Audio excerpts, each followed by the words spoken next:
Hello everyone, welcome to our channel छोटा city बड़ा धमाका। हर एक স্মৃতি জরুরি হতা है। এখন আমরা আছি বেয়ারার সেকেন্ড প্যান্ডেল, সেটা হচ্ছে বরিশা ক্লাব। বরিশা ক্লাবের এবারের প্যান্ডেলের থিম হচ্ছে বসতি। তো কেন বসতি করা হয়েছে চলো দেখে নেওয়া যাক। তো বন্ধুরা, তোমরা যখন প্যান্ডেলে প্রবেশ করবে প্রথমেই এরকম একটা দেখতে পাবে, একটা খাঁচার মধ্যে বাঘ রাখা আছে। সেই জিনিসটা তোমরা ফার্স্টেই এটা দেখতে পাবে তোমার বরিশা ক্লাবে। তারপর তোমরা যদি আস্তে আস্তে এগো, এখানে একটা গেট দেখতে পাবে এবং ওপরের দিকে দেখো কিছু এরকম সিনারিও দেখানো হচ্ছে, যেগুলোর মারফত কিছু বোঝানো হচ্ছে। চলো সামনের দিকে যাই আস্তে আস্তে, সামনের দিকটা ভেতরটা ঢুকি প্যান্ডেলের। এখানে মেন যেটা দেখানো হয়েছে, বসতি কেন নাম দেওয়া হয়েছে সেই জিনিসটা এখানে লেখা হয়েছে।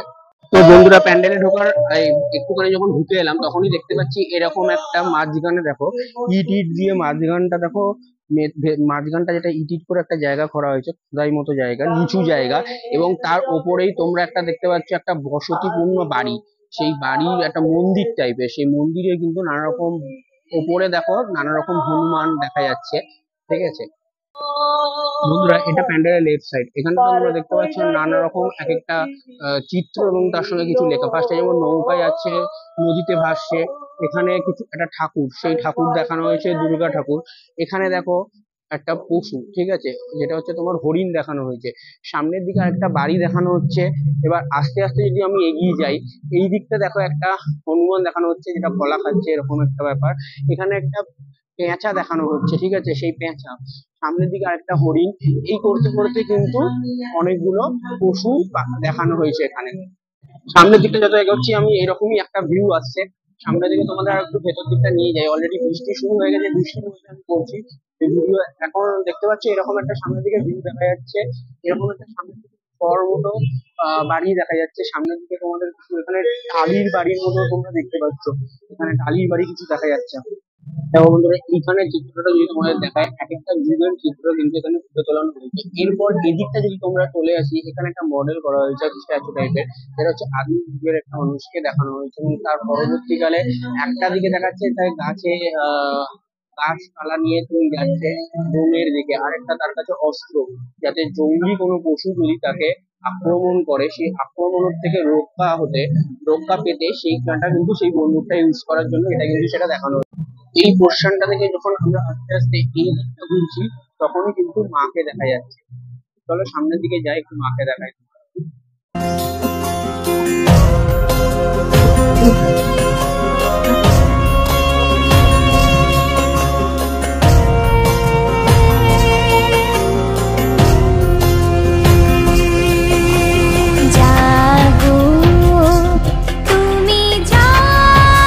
তো বন্ধুরা, মা দুর্গার এখানে তোমরা দেখতে পাচ্ছ ফার্স্টেই গণেশকে দেখতে পাচ্ছি, তারপর কিন্তু লক্ষ্মী, তারপর মা দুর্গা, তারপর হচ্ছে সরস্বতী, তারপর কার্তিক। মা দুর্গার কোণে নিচে দেখতে পাচ্ছ দুখানা বাঘ মতো দেখানো হয়েছে, এবং পাশে তো তোমার ওষুধের নিচের দিকে দেখতেই পাচ্ছ আর একটা সাপ আছে। দেখো ওষুধ নিচের দিকে একটা, ঠিক আছে।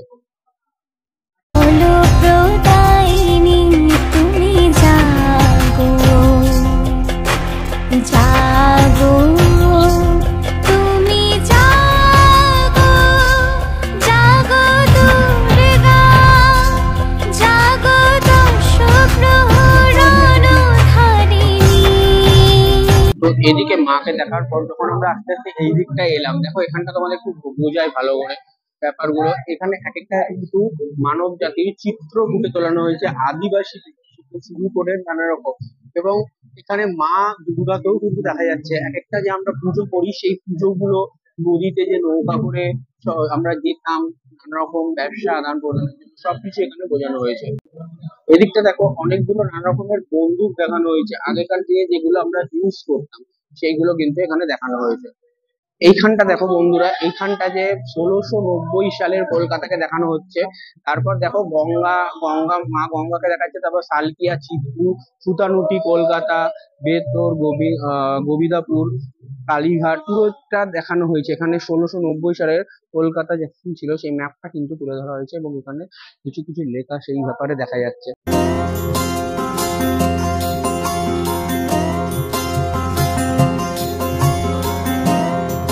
এখানটা দেখো যে শশীবাবুর যে ল্যান্ডটা, সেইটার ম্যাপটা কিন্তু এখানে পুরোপুরি দেখানো হয়েছে।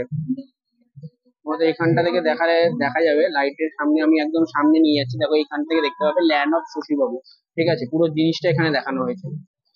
বন্ধুরা, তো আমি এখন তোমাদের এই প্যান্ডেলের ভিউটা দেখালাম। এই প্যান্ডেলের ভিউটা যেটা হচ্ছে বসতি। বসতি নামটা কেন দেওয়া হয়েছে, কারণ আমরা যে আদিম যুগ থেকে আমরা প্রথমে মানব সভ্যতা ছিল না কিছু, তারপর আস্তে আস্তে আমরা যে মানুষে পরিণত হয়েছি বন মানুষ থেকে। তো আস্তে আস্তে তারপর মানব সভ্যতা যত বেড়েছে, আমরা অরণ্য এবং বন্য প্রাণীদের কিন্তু তাদেরকে আমরা ধীরে ধীরে একদম বিলুপ্ত করে দিচ্ছি। কিন্তু তাদেরকে আমাদের কিন্তু সমান পরিমাণে দরকার। এই যে আমাদের ধরো এই জঙ্গল বা বন এইটা যদি না থাকে এবং গাছ যদি না থাকে, আমাদের কিন্তু অনেক প্রবলেম হবে পরবর্তীকালে। সেই জিনিসটাকেই কিন্তু এই প্যান্ডেলে পুরো একটা সুন্দর মেসেজ দিয়েছে, বেশ সুন্দর লাগলো।